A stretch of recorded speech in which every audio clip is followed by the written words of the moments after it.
like to take a second to apologize for being late for work. But the good news is that this class probably isn't going to be as long as the other ones because it's mostly a cleanup section that is largely about this kind of summary of the book of Exodus. And so we'll cover some ground and some new ground, obviously, as we kind of summarize a lot of this stuff. But I do think the meat of it has already been covered, especially 2 weeks ago when we discussed Exodus 26 through 30. So this is kind of more or less a cleanup section. But I do apologize for being just a couple minutes late. We'll go ahead and get started. We'll ask Levi to lead us in a word of prayer.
Amen. Thank you. Let me find my clicker. That's the one thing I do need.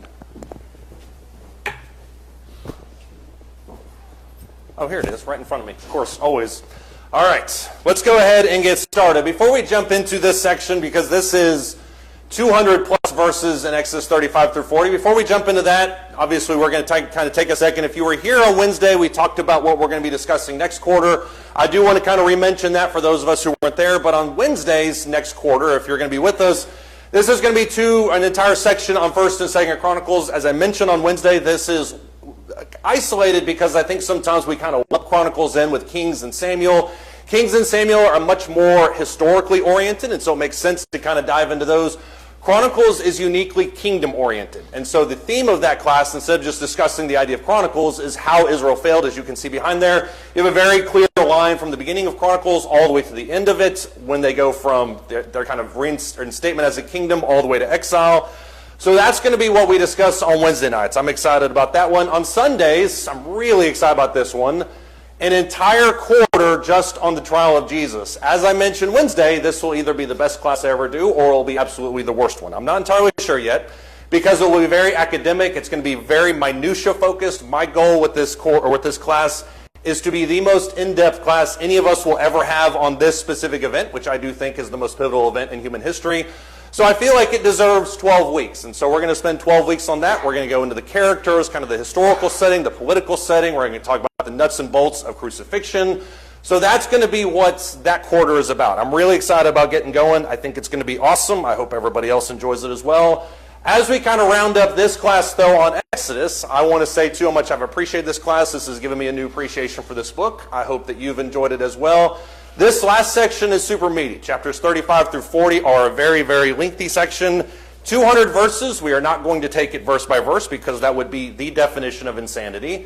Instead, we're going to kind of take it in chunks. And I think when you look at chapters 35 through 40, there's one of two ways that you can take it. This one is by far the more traditional. If you're thinking about this section, the best way, at least in my opinion, to see this is as the summarization of chapters 25 through 31. It's all about the preparation of the tabernacle. That's what those chapters are all about. And you see, as we talked about 2 weeks ago, you see how that kind of lays out. You have the contributors. There's there in chapters 25, verses 1 through 9, chapter 31. You see the curtains and the veils. That has its own chapter there in chapter 26. You have the tabernacle there in chapter 25. You have that kind of mixed into the equation. Then you have the priestly garments. There's an entire section that's just about the priestly garments for obvious reasons. When you get to chapters 35 through 40, it's all about the construction of that. And you have basically the exact same type of thing in a mirror image. the contributors there in chapter 35. You have the curtains and veils. You have the tabernacle. And then you also have the priestly garments. Why is it that you have this before and after a scenario with the tabernacle? Why do you have literally 1/4 of this book talking about the tabernacle, its preparation, and its building?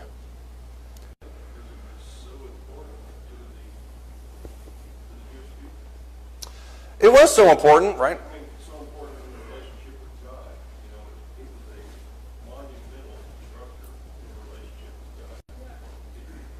Yeah, and I think that's a totally fair statement. It's arguably the most important structure they're going to have for the next 400 years. So why not have 10 chapters that talk about the building and the preparation for it? So I do think that's one argument that you can make. Curtis? It seems to me that there are a couple of Bible stories that we used to go to show that God means what He says. We look at Uzzah touching the ark and that he would be killed because he wasn't supposed to. Right. No. I would get Uzzah and Uzziah mixed, but I think it's Uzzah. Yeah. Uzzah was okay. Mm-hmm. Okay, but nevertheless, he did that which was not authorized. Right. God struck him dead. Then we look at the two sons of Aaron that having used a fire that was not authorized in the burning of their incense, they profaned worship, as it were, and they paid the price. They were burned with that fire. God Right. did not allow the profane to worship. Now we look at this. I see this as another example. Number one, God gave him precise details about how everything, the clothing that the priest would wear, the fixtures on making the tabernacle coupling and everything, and the dimensions and the size of it, and even the material used in the materials to the tabernacle. And he gave Moses specific details of all this, and he gave the workman the ability to handle these things. And then in the following chapters, details. It's almost a verbatim overview of what God had told Moses. They did everything precisely what God had told them, revolving around the worship of God. Okay, so my takeaway from all of this stuff is that, it's often said that the devil's in the details. Well, that's not true. It's God who's in the details. I was wondering if that was going to be the finish of that sentence. Yeah. So now he was. So now we see the examples that God intends for us to pay attention. We talk about worshiping Him. And so from this principle, what do we get from this principle? Right. We pay attention to the instructions that we have in this New Testament age to worship according to the pattern that He's given us. Right. And it's much simpler than what He gave them in those days. Nevertheless, we need to take it seriously. So that's why we do what we do in the simplest form. Right. Yeah. I speak for everybody when I say you probably should have taught this class, because that was probably a better summarization, better description of the importance of this. But what you hit on through the whole thing was the idea that when God says to do something, we need to do it exactly as He says it. And I do think, barring anything else we talked about this morning, I think that's the key idea. The problem with that is when you think about this section purely through that construct, then it seems almost, your eyes roll in the back of your head, it almost just seems repetitive, because He says they did it. And that's a very kind of one-dimensional approach to it, but I do think that's the primary teaching of this. And so I'm glad that that's out there, because that needs to be the main point of this. When God says to do something, you should do it. And that's kind of the main idea. Why else does He give this section, though? Because this would have been very easy to put as an appendix on the end of something and just say, hey, in case you're looking for the tabernacle, here's the instructions. Why does He go through 6 chapters that discuss the preparation for it, and then 6 or 5 chapters for the construction? Levi? I don't know exactly where you're going with this, but what's interesting to me, especially since the way you categorize this, is what's not up there. Because you have the instructions, the commandment given by God of how this is how you're going to do this. 25 through 31. But it's not until 35 that they go build it. Right. Well, what happened in between? Right. There's this pattern that emerges in the books of Judges about the three or four-fold cycle where the people are prosperous and they're serving God, and then they forget that why they're prosperous, and they kind of leave God as a whole, the nation. Right. And they follow after other nations, or they all follow in idolatry. And then God sends an oppressor to punish them. A lot of the people were killed off because of this. Matter of fact, God wanted to destroy them all. The people cry out in their oppression, and God sends someone to save them from that oppression. Right. Moses interceding on their behalf. Don't destroy them. Do it to me too. And then they come back because they realize, oh wait, that's right. God was one who were successful in the first place. And so this is that kind of judging cycle is built into the intercessory chapters between these two events. Right. And I'm glad you brought that up, and I actually hadn't made the connection with Judges, but you're exactly right in that there seems to be a cycle where they follow God, then they kind of forget Him, and then they're reminded of Him. And I do think you see that kind of in a truncated sense here within these chapters, because as you mentioned, the one section that's not up here that we spent all last week talking about was the golden calf incident. Well, why is that narrative stuck in the middle of this? Because time-wise, you're not looking at that much of a difference. You're looking at the preparation, the construction. Everything in Exodus happens within the span of probably a year or two. By the time they get to Sinai, by the time they leave, it's about a year. So it's all happening relatively quickly. Why jam that into the narrative? And I think what you're talking about is the introduction of idolatry and the way that contaminates things. And I think that's a really important point to make. Gary? Yeah, I think kind of in my mind it goes back to where kind of Paul started. He said it was because it was important to him, but it was important to them and important to God because to them it represented where and how He dwelt among them.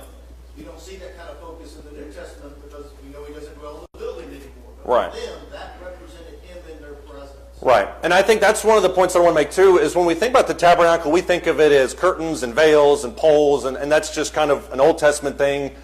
If you read Hebrews, which is I think is what you're alluding to, when you read Hebrews, that's not the way the Hebrew writer interprets it. He interprets it as a physical structure, obviously, but it is so much more than that. It's the way in which we dwell with God. And that's what I mentioned a few weeks ago when we started talking about this concept of the tabernacle. If you dive into Jewish teachings and history about this section, they delegate this, or they dive into this into the biggest, smallest details. They say, well, this means this, and the location, all these things. I mean, they take this as a very vivid metaphor. And I think that on some level we have to do kind of the same. I think, though, when you go back to it, a lot of it... Oh, sorry, John, go ahead. When I look at this, because in 25 it says, let them construct a sanctuary for me, that I may dwell with them. According to all those show you, you shall construct it. Right. Okay. And then after they construct it, and they consecrate it, God's presence fills the tabernacle. Right. And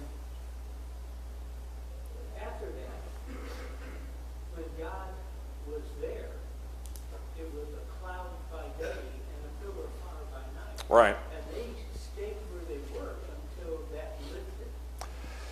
Yeah. It was really something that, I figure out how to say this. Yeah. It was something that was very important to them. They did not even move until God told them to. Right, and that goes into the symbolism of it all. I mean, when you look at, and you mentioned God filling the tabernacle, the exact same thing happens 1 Kings 8 when they installed the temple. God fills it, and that's the symbol, that's the idea of God's presence. As Gary mentioned, it's not literally God dwelling in it. That's the confusion in the New Testament. That's what Stephen clears up in Acts chapter 7. God doesn't dwell in temples made with hands, so why are we exalting this beyond what it is? That being said, it is a symbol of God's presence, and as soon as He picks up and moves, we follow with Him because we want to be in God's presence. And you can make a very coherent argument that the tabernacle is encapsulated in that idea of God's communion with man. So I think that's kind of the primary teaching. This section, though, going back to that, and everybody's kind of hit on it, Curtis mentioned at the beginning, is the idea that God says something and they do it. And as Levi pointed out, that's not necessarily a given. And I think that's why the golden calf story is so important, is because it seems so simple. When you're looking at chapters 25 through 31, this is what you do, this is what you do. That's not necessarily a given. And you see that in that middle section, and then you kind of move forward and say, okay, we're going to reset and try it again. When you look at this phrase specifically mentioned, I think 18 plus times within these chapters alone, just as the Lord had commanded Moses, primarily in those last two chapters. Why is that such an important phrase? The phrase that they did things just as the Lord had commanded Moses. Why is that such an important phrase? Go ahead. I think because it shows that what Moses is telling them is that he's not just as if he's talking for God, and they understand that. That's very important. Right. when they're summarizing the tabernacle and they're saying this happened, this happened, this happened, they're not saying, oh, by the way, Aholiab, which is the guy who built some of this, he just kind of put his own little flourish on it. He didn't sign his name. He didn't do any of that type of stuff. It says everything happened just as the Lord commanded Moses. And I think you also have a stamp of authenticity moving forward. When you look in the future, people can look at the tabernacle and say, this is exactly what Moses built. This is exactly the way that God authorized it. We can base our life kind of off of that same type of design. So I think there's a lot of authority that's based into this. There are other reasons I think why this section is important. Number one, and this is one thing we kind of hit so far, but it shows their dedication to God's established pattern. That was not a given, as we've mentioned. The golden calf proved that. They tend to deviate away from that. The second thing was a little bit more of what Gary had talked about, to give us a physical representation of God's spiritual reality. That's a lot of words. What does that mean, though? A physical representation of God's spiritual reality. I had so much fun writing that sentence.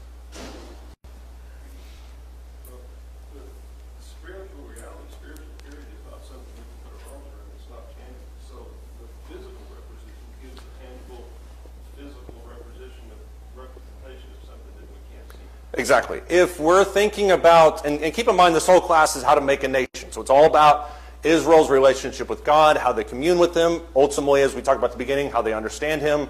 So if you're thinking about it from that approach, the tabernacle serves not only as a worship center, but as a demonstration of more or less what heaven is like, God's physical or God's spiritual domain, which is what the Hebrew writer picks up on. Look in Hebrews chapter 8. And there's literally, we could just sit here and read all of Hebrews and probably be fine. Hebrews chapter 8, starting in verse 1.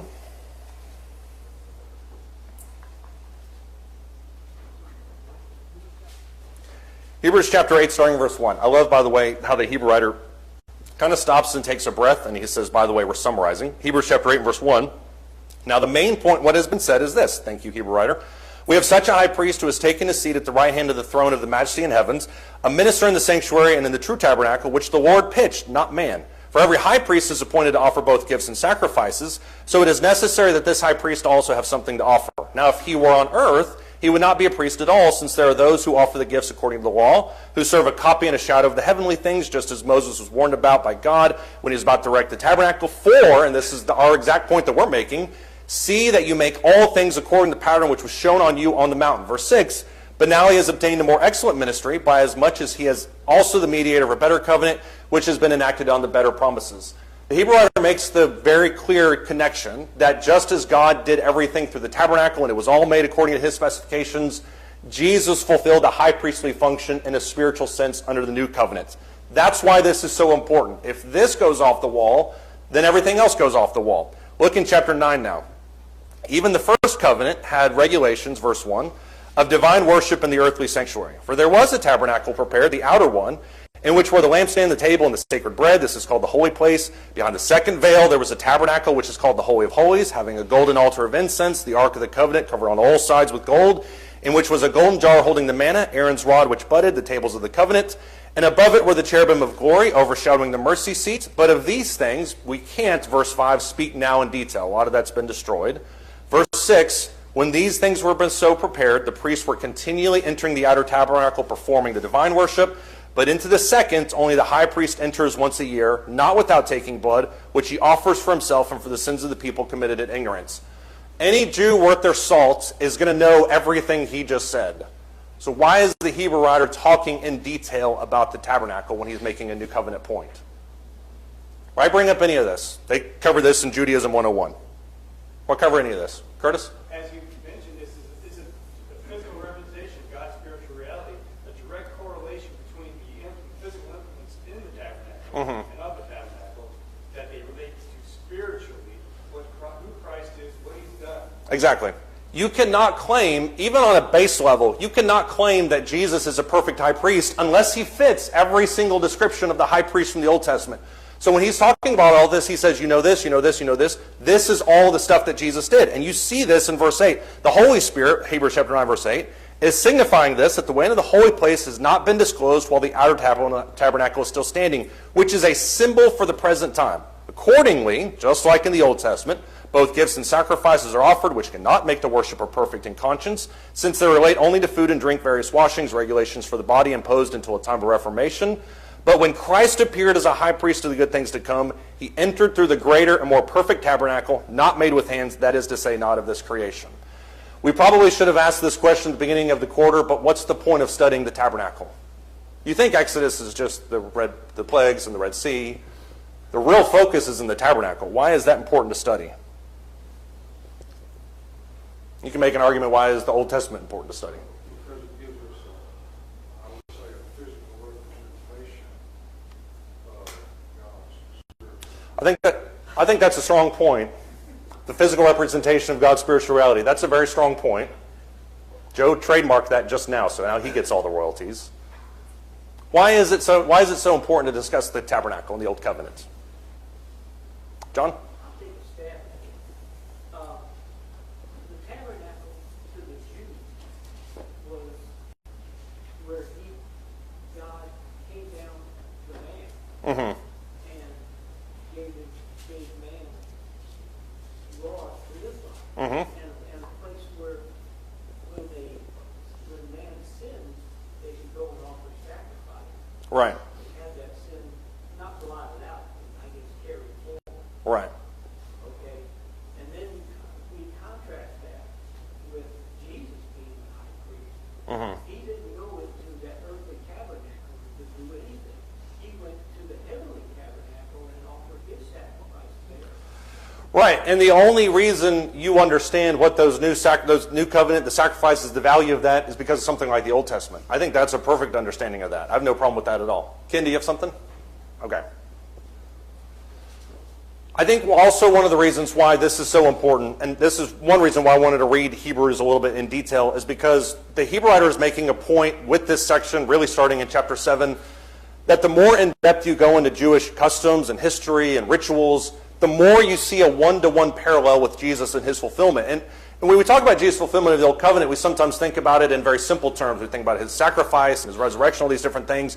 The deeper you go into Jewish rituals and old law, the deeper you go into who Jesus is. And you see that exact parallel, that Jesus doesn't just fulfill some of it, he fulfills all of it. And I think that's why it's important to have this physical representation.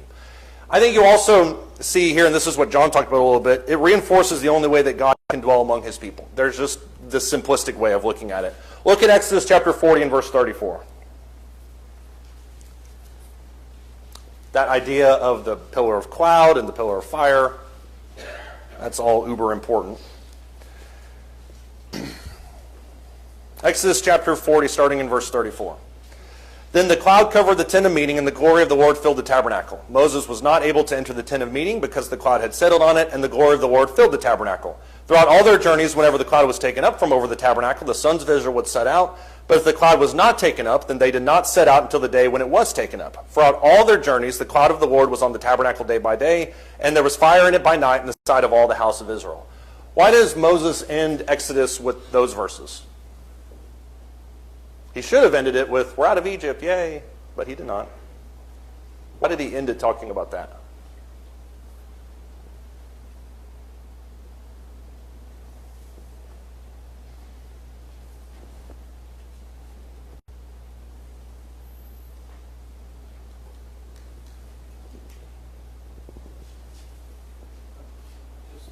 I would just guess that it's to show that God is in their presence, all, not just on occasion, but always. Right. He is, so long as they live with him. If you look at Exodus from start to finish, which is when you read this section here in verses 34 through 38, this is obviously the end, it begins with God hearing the cries of his people and wanting to save them. It ends with them dwelling together. But the only way that happens is if, obviously, as we talk about this tabernacle, that they do all things according to the way that God has commanded them. And so if you're going to have this communion with God, the only way that you can have it is through his laws, through his regulations, through his things. That's the only way by which we can have this community. And so when you look at verses 34 through 38, tabernacle, tabernacle, tabernacle, that's the whole point of it. Which, by the way, how is our body described in the New Testament? As a what? Was a living tabernacle or as a living temple. So there's depth in that statement that I think needs some focus. Does anybody have any thoughts, Paul? I want to mention that during this Old Testament time period, God was there, and they knew it. But today, God's not here. He's here spiritually, but we have no physical representation. And it's ironic that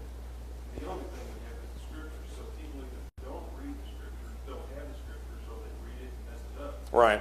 But if you look at the various religious organizations, they will try to make God in their presence with all these statues and wall records, all these physical things, to make everybody focus on God, and that's not the way it's supposed to be. It's supposed to be a spiritual relationship, which is very difficult to do in our day and time. So they went from this physical representation of God to a spiritual representation, and very few people get it. Very few people get it. I would argue just as much. Very few people are content with it. And I think that's kind of what you're talking about too, is we build these monuments and things, but when you look at, for instance, I can't remember if it's in Luke and John, but in one of those two books, the people walk up to Jesus and they say, show us the Father and it is enough for us. Jesus comes back to that by saying, you've seen me, you've seen the Father. So that's good enough.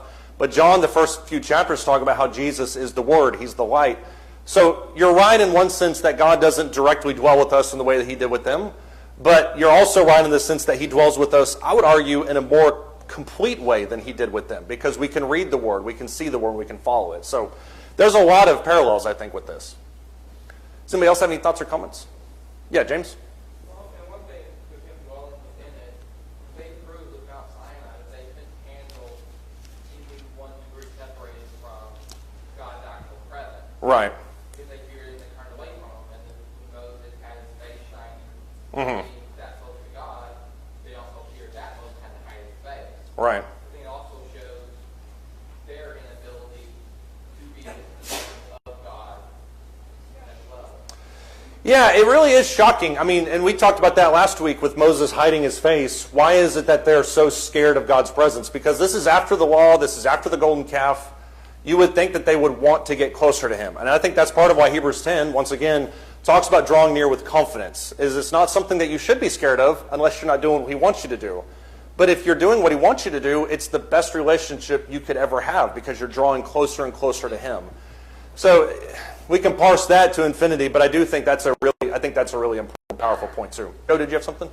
Yeah, when you were back on point number 2, and you were giving us this compared to this, compared to this, Old Testament, you just brought to my mind the scripture that says the Old Testament is given for our learning. And then the way you've been handling it, and then we can go through and compare it to the way we do it today. Right. You know, it's great education. There are so many reasons why it's so important to follow what the Bible says. Authority is a big one, but also because the more we get away from this, the more human opinion gets in, and then golden calves are around every corner. So besides the authoritative factor of it, it just makes practical sense that if we're going to worship God, we should probably listen to what he says. I'm just throwing that out there. But you're right. I mean, this is a good rule book for us in a lot of ways. Did anybody have any thoughts, Gary? Yeah, Paul said sometimes it's tough for us to get our heads around the spiritual relationship because it's not tangible. We can't see it, smell it, touch it, Right. type of thing. But if we struggle with that and we're wondering whether we're dwelling with God, Jesus in John chapter 15:10 gives us a perfect understanding of how we can know that. If you keep my commandments, you will abide in my love. Right. Just as I have kept the Father's commandments and abide in his. So if we want to know that we're close and have that relationship with God, we don't need the tabernacle to see it. We can know it because he's assured us. Right. If we're following his commandments, we are indeed abiding in the same love that he is with his Father. Right. And whether or not we trust that is a completely different matter, but that's the promise he's made to us regardless. And when you look at, for instance, 1 Corinthians 10, where Paul lays out the Old Testament, he says they all walked through the same Jordan River, they all had the same law, all these different things, but not all of them God was well pleased. Many of them fell because of that disobedience, which goes back to a lack of faith. What is interesting, though, too, I think when you look at the way Exodus 35 begins, and I know it's 9:05 and we're just now starting our text for today, I guess, but look at Exodus 35. The other way in which you can look at this, and I think what we just talked about with the pattern and the copy, all those are super, super important. I think you can also look at this section as a somewhat of a transformation from these people. You can see the growth. We've talked about Moses, how he grew as an individual. I think the people themselves also grew quite a bit. Exodus chapter 35, starting in verse 1. Moses assembled all the congregation of the sons of Israel and said to them, "These are the things that the Lord has commanded you to do. For 6 days work may be done, but on the 7th day you shall have a holy day, a Sabbath of complete rest to the Lord. Whoever does any work on it shall be put to death. You shall not kindle a fire in any of your dwellings on the Sabbath day." He does not talk about any of the other 9 commandments. He just brings up the Sabbath. why does he bring up the Sabbath here? Of all the things, and keep in mind, golden calf just happened. All these people are dead. Why does he bring up the Sabbath?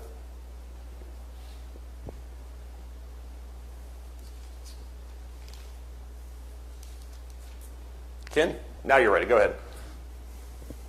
Because it was set aside for them to focus solely on Him. Exactly.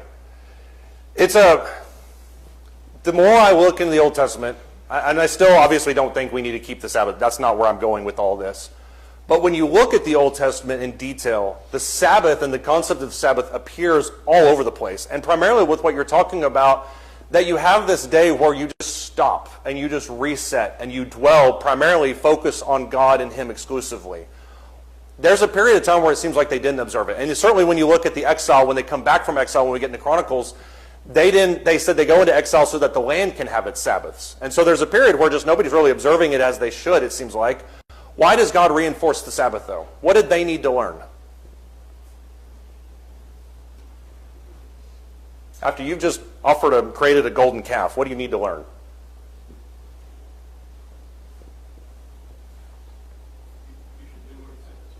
You should do what He says, yeah. That's probably the first hour of the Sabbath. But what else do you learn on the Sabbath? James? I think it's to instill discipline in them and get them to focus on Him. Right. Because what they did, to go calf, they took the focus off of Him and look back at what the Egyptians had. Right. And so we need to go back to that.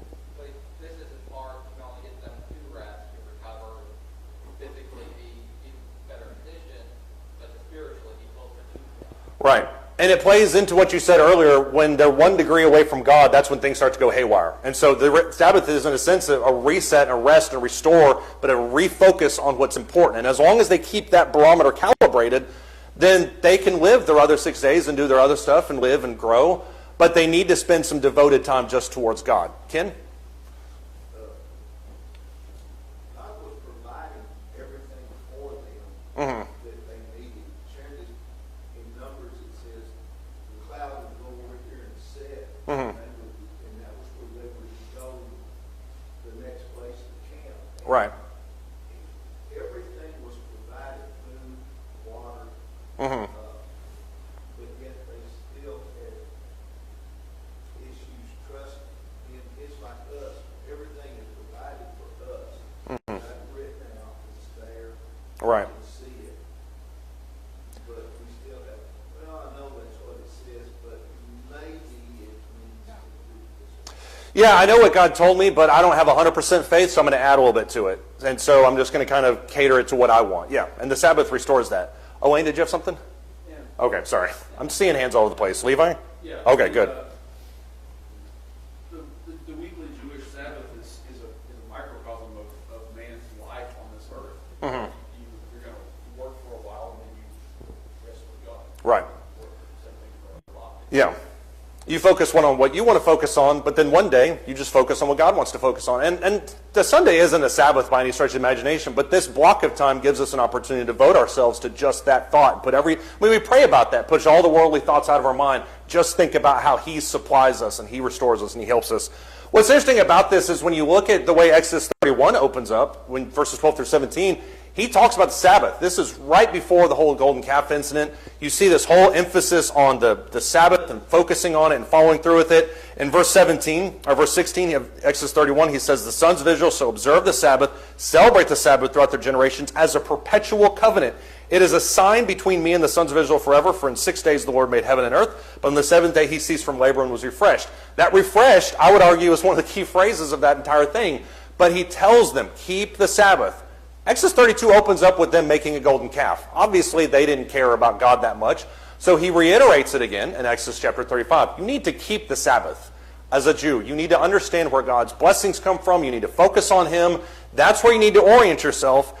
And what's interesting is when you look at Exodus 35, the way that it develops, it's a totally different speed than Exodus chapter 32. Look at Exodus chapter 35 starting in verse 10. Exodus 35 starting in verse 10. We don't have time to read all of this, but I do want to read some of this. Exodus 35 starting in verse 10. Let every skillful man among you come, make all that the Lord has commanded, the tabernacle, its tent, its covering, its hooks, its board, its bars, its pillars, its sockets, the ark and its poles, the mercy seat, the curtain of the screen, the table and its poles, all its utensils, the bread of the presence. Make all of these things all the way down through verse 19. But who does he tell to do this? Verse 10.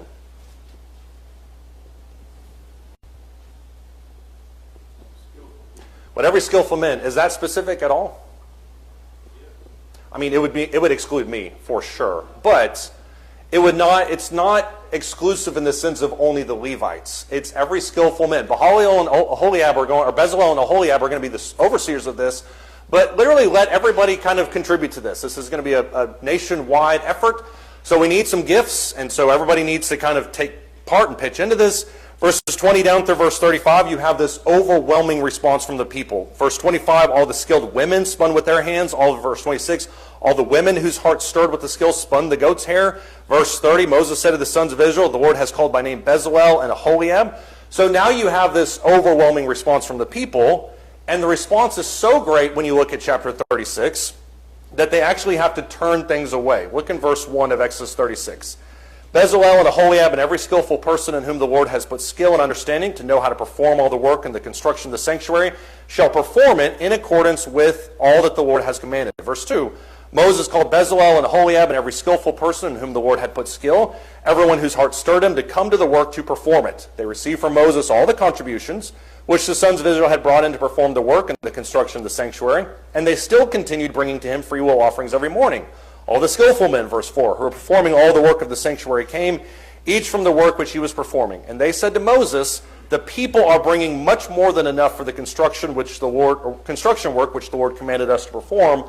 So Moses issued a command, a proclamation was circulated throughout the camp, saying, let no man or woman any longer perform work for the contributions of the sanctuary. Thus the people were restrained from bringing any more, for the material they had was sufficient, more than enough for all the work to perform it. When God says we need help building this tabernacle, who responds?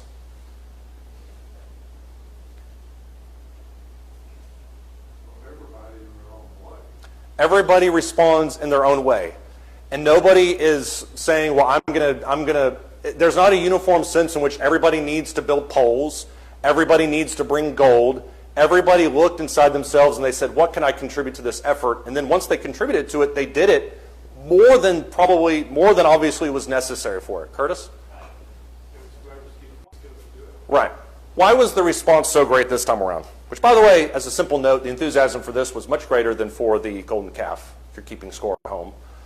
Why was this outpouring so intense?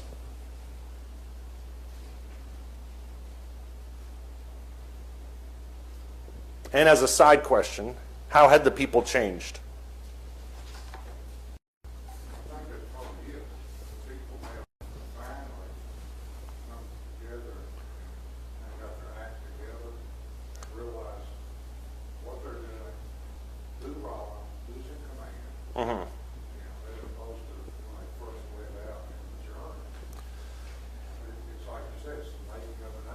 Right. It is an interesting, and we don't have time, obviously, to go through all of the things that you just kind of alluded to, but when you jump back to the beginning and you see their initial resistance to Moses, their initial hesitation and cries out for fear with water and food, the people in Exodus 36 through 40 are completely different than the way that they used to be, and you're not too far removed from the golden calf. And so I go back to the original question, which is what's changed with these people? Because now they're more than happy to contribute to anything which God wants. I think they have a purpose now. It's something tangible, something they can put their hands on. All this other stuff is just kind of nebulous. They don't focus on it well, but when it's a tangible job to do, Right. they seem to jump in and work. I think that's an underrated concept, because sometimes when we gather together as Christians, we think to ourselves, I'm fired up for God, I'm fired up for God. But when we're asked to work, what's our response to that? You know, do we want to do things? Do we want to contribute? Do we want to help out? And the truth of the matter is anybody can talk. I mean, everybody's had great professions of faith to a certain extent leading up to this, but this proved their insistence on it, and this proved their devotion. And so I do think giving them something to do really activated them in a lot of ways. Yeah, James? I think in part it's also they wanted something tangible, physical, not that they put it above God, but they were used to Right. And just help provide that and provide a conduit for them. Right. To, again, grow closer to God without actually being in His direct presence and fear of that. Right. So I think that they were drawing closer to God in several steps. Right. Yeah, it should have been. It should have been more automatic. I would argue for them that they should have had that faith to begin with. But you're right. It gave them something tangible. They have no problem building a calf. No problem doing certain things, fighting the Amalekites. But when you give them something to do, now their faith is in action. So I think that's a part of it too. And I think the scale of this sometimes goes untalked about when you look at the tabernacle, its cost entirely. The scriptures kind of go into detail about this necessarily, and I did quite a bit of work on this because I was curious, and obviously there are fluctuations in gold prices and silver prices, but if you're looking at just the amount of gold that was contributed, you're talking about 29 talents and 730 shekels. I did use my calculator in case you were wondering. 2,193.35 pounds of gold equals almost 120 million. This is where I really go into uncharted territory. I did not do well in math. The silver that's talked about here in Exodus 38, 100 talents of gold or 100 talents of silver, 1,775 shekels. That's a great year. 7,500 pounds of silver, 4 million. You go into the bronze, you have those talents, you have those shekels. Now you have 310 pounds of bronze, you have that valuation. The total valuation of this is over $120 million. This response is enormous. Where did they get all this cash from? Thank you. Exactly. They stole it from Egypt. And I use stole in a very accommodative terms. They plundered the Egyptians. But you're talking about a pretty significant amount of cash. So if they took this from the Egyptians on their way out, which just to clarify, the Egyptians gave it to them on their way out. But as they're on their way out, this is still a pretty significant chunk of change. And it dwarfs the golden calf by about 10,000 times. So you can see this outpouring of energy and enthusiasm that they have for the tabernacle that is far beyond anything else. Curtis? In a way, this really gauges the effectiveness of God's plagues upon Egypt, that they were so desirous of the Hebrews to leave. Right. They gave them a bit more than this, I'm certain. And so they get out of here. Take this, take that. The Egyptians had a totally different opinion about Israel than I think Pharaoh did. The Egyptians are thinking to themselves, these guys over here have caused 9 plagues. This 10th one's probably going to be bad. They don't know about it yet. But just take whatever you want. Just leave. Because you remember way back, all of Pharaoh's advisors are telling them, let go of the people. Just send them out of here. And so I do think at the end of this, you see an interesting response. You have the people who are at this point, at the beginning of Exodus, Pharaoh's against them. Every time God tells them to do something, Pharaoh's against them. The response from Israel at the end of the book is overwhelmingly positive. And so you see this development of them as a nation in strictly numerical terms. We'll end with this because we have exactly 1 minute left. What is the story of Exodus? Story of deliverance? Yep. Not just from slavery, but into something else. Yeah.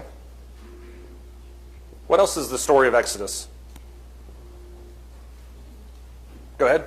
It's also bringing them back to where their focus should be on Jehovah. Right. Because that wasn't when they were in Egypt, but it should be at the end.